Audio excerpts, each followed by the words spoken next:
DPL এর club legends of রূপগঞ্জের জার্সিতে নয়, মিরপুরে এমন দৃশ্য চোখ চোরাবে আপনার। নেটে তানভীরের একলা অনুশীলন, যেখানে বলের টার্ন কিংবা লেন্থ সাগরিকা টেস্টের আগে করবে আশাবাদী।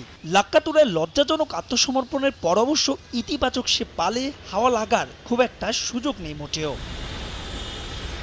সিলেট ব্যর্থতার পর পরিকল্পনায় পরিবর্তন আনছে ম্যানেজমেন্ট। 3 পেসার তত্ত্বে আর হাঁটা নয়, আর তাতেই কপাল খুলছে স্লো লেফট আর্ম অর্থোডক্স তানভীরের। প্রথমবারের মতো ডাক পড়েছে আভিজাত্যের ফরম্যাট টেস্ট ক্রিকেটে।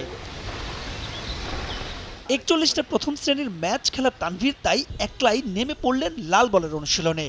দীর্ঘ ক্যারিয়ারে এই দিনটা তার কাছে বিশেষ। তবে স্কোয়াডে থাকার পাশাপাশি তানভীর জানেন মূল চ্যালেঞ্জটা মূল একাদশে জায়গা করে নেওয়া।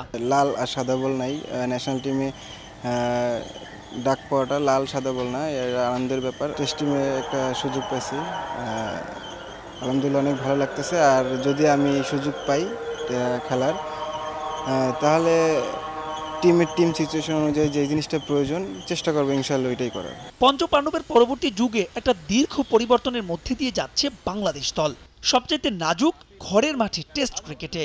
তবে নতুন সাইকেল শুরু করার আগে শেষ ম্যাচটা জয় দিয়েই ট্র্যাকে ফিরতে চায় টাইগার্স। সুযোগ পেলে তানভীরও দিতে চান আস্থার প্রতিদান।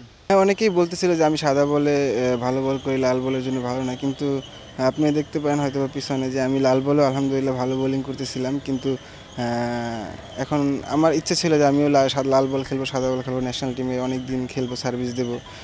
এই আশা নিয়েই তো আমি প্রথম ক্রিকেটে জয়েন করছি।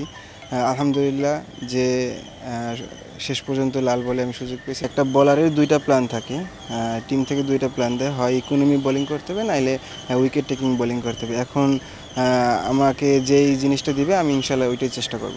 28 এপ্রিল চট্টলায় সিরিজ বাঁচানোর লড়াই। তানভীর দলের সঙ্গে যোগ দেবেন শুক্রবারই। মাহবুব রিমন, সময় সংবাদ, ঢাকা।